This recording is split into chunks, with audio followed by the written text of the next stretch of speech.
It's a pretty depressing time to be a DC fan if you care about this whole cinematic universe business. About 5 years ago or so, Warner Brothers said, "Hey, are you guys tired of staring in envy at that clubhouse Marvel built for its fans? Well, rejoice, boys and girls, because we're building you a clubhouse of your very own." So years later, you arrive at the clubhouse with a smile and goodwill, and you brought party favors and snacks and were immediately kicked in the balls and/or tits by a bunch of disorganized hacks who couldn't miss the point and essence of these stories and characters any harder, and you just lay there in agony thinking, well, maybe if I concentrate hard enough, I can pretend that this agony actually feels good. But then the pain keeps swelling, and eventually it becomes impossible to ignore the reality of the situation. And then you look at the clubhouse next door and see a lot of happier kids who are all going to get what they want for Christmas. I once said that the Avengers was like watching a kid play with their action figures, and today I still think there's a kernel of truth to that. Justice League isn't even that. A kid playing with their action figures would make up some kind of a plot around what they were doing. It may not be the most sophisticated plot you've ever seen, but it would be there. Justice League is more like a kid scooping up 2 armfuls of action figures, mindlessly chucking them at your face and saying, "There, Justice League." Zack Snyder somehow manages to do it every time. He'll make a movie that has virtually nothing going on and still somehow make it the most confusing, all over the place cluster mess you've ever seen.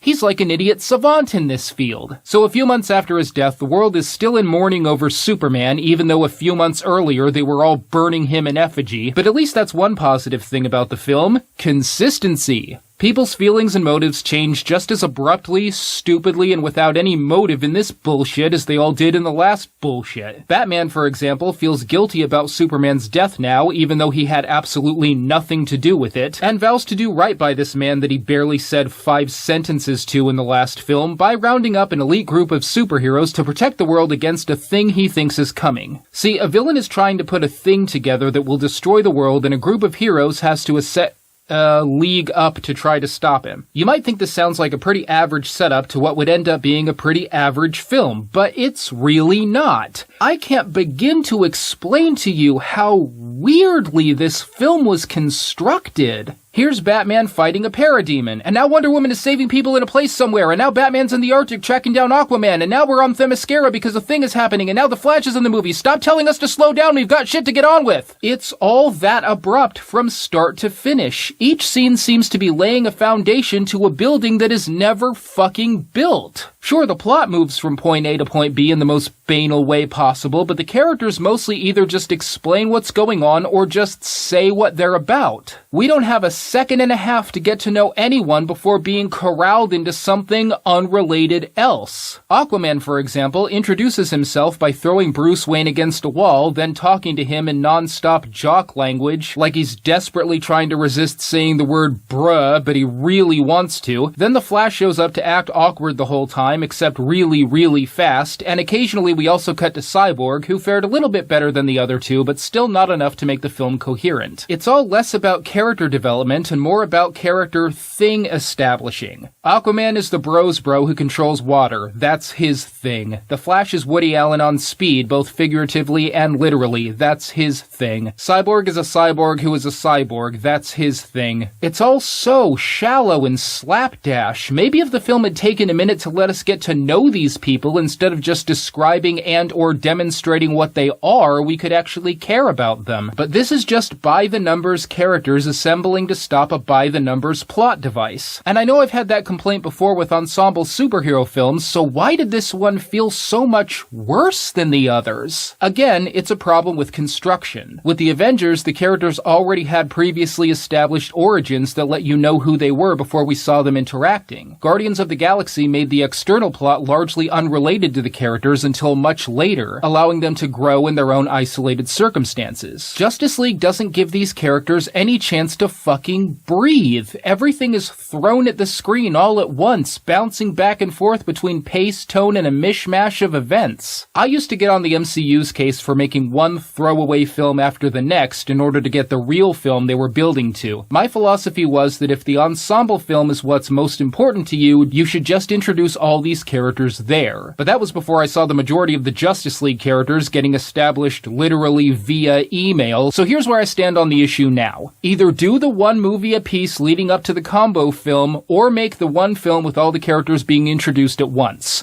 Don't do both at the same time, because what we end up with are 3 characters that have already been introduced and who we have to catch up with now, and then another 3 characters that we're just now being introduced to and have to get to know. And this naturally creates a lot of pacing and balancing issues. For example, one admittedly nice moment has Aquaman rolling his eyes and saying that he doesn't have any faith in the group and that he thinks they're all gonna die, only to gradually start talking about how he doesn't actually believe that and he's just insecure and scared underneath. And then it's revealed that Wonder Woman had sneakily slipped the lasso of truth onto him in mid-sentence. That was a nice moment. It really made me smile, and it came close to creating a dynamic. But then Aquaman sees the Flash laughing and says something like, "If you tell anyone about this, I'll kill you."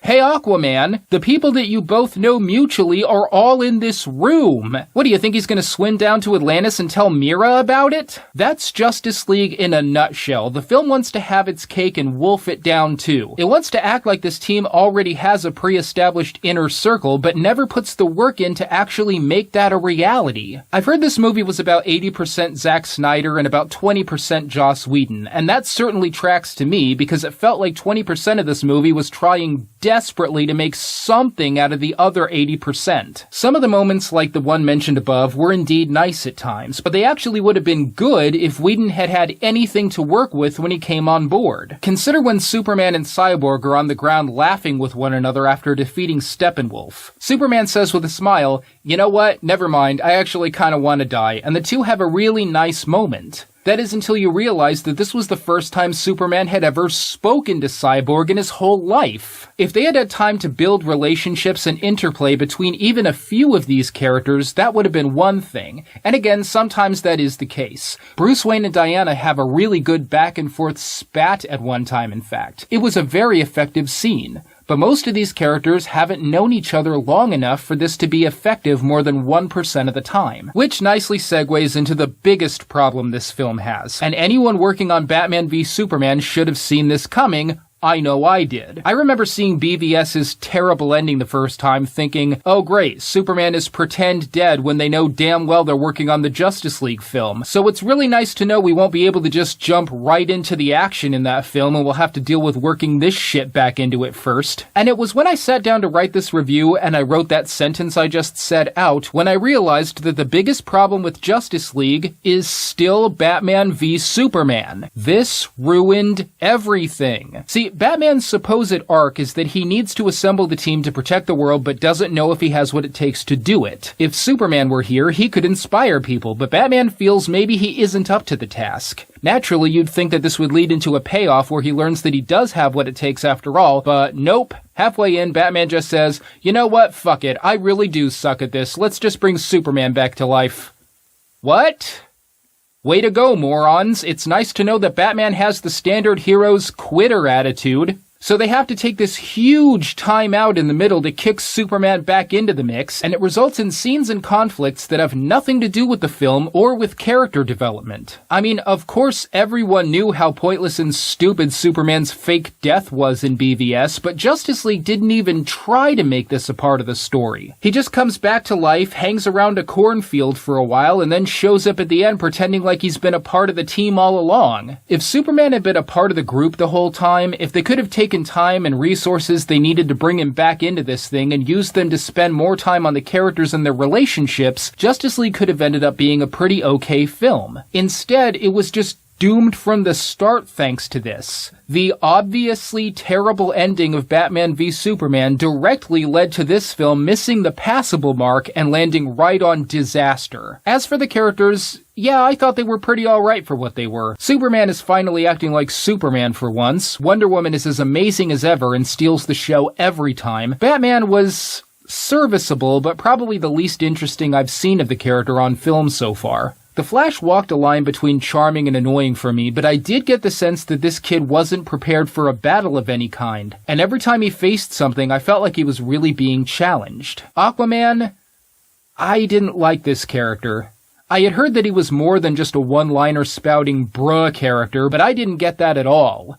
He was the least developed character in my eyes, but we'll see what happens with a solo film. The most intriguing character for me was actually Cyborg. He's the only new character that had any real arc in this film, and just as with Valkyrie and Ragnarok, I kept on wishing that we were watching his movie instead. Ray Fisher did an amazing job of playing someone who was mostly machine with just a touch of humanity left. This is the character I want to see capitalized on the most. The plot is as banal and boring as it sounds, and I'm not even going to dignify that fucking villain they put in by even talking about it. You've all probably heard by now that it's one of the weakest and stupidest looking villains of any superhero film, so I'll just say, however bad you've heard this is, it's worse. But even with a fairly standard plot, they still managed to fuck it up and make it 10 times worse than others that I've seen. I mean, did I really care about the city that was being destroyed at the end of the Avengers? No. But I believed that there were people in peril during that scene, and I believed the Avengers were actually helping them and accomplishing something. Here's a fun game. The next time you watch Justice League, pretend it's set in a post-apocalypse where the heroes and that one family they kept cutting to were the only people left alive on Earth.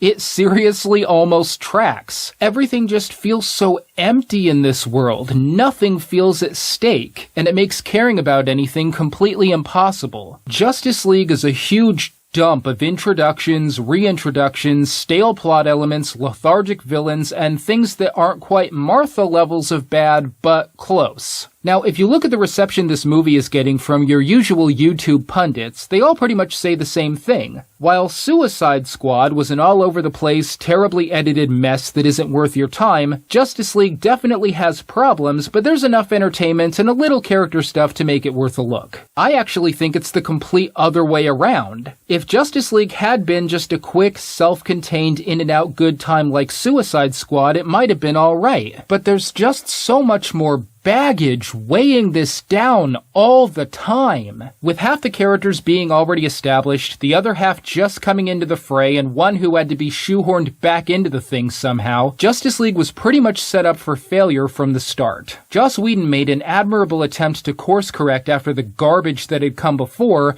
Unfortunately, he was trying to course correct a ship after it already hit the iceberg. Now, if you follow me on social media, you know that I was ready to write this whole thing off. I was done with what we're currently calling the DCEU. If they make it better, if they make it worse, I just don't care anymore. But the optimist in me still wants to find hope, so I'll say this. Maybe this was just the last dying gasp of the Snyder era. Maybe now that he's gone and took all of his terrible ideas with him, they can take what works with these characters and give them something interesting to do and experience in another film. I still believe they can. You can see the nucleus of a few good things here. I just don't know if anyone is going to care after this, and I wouldn't blame them if they didn't. Scale of 1 to 10?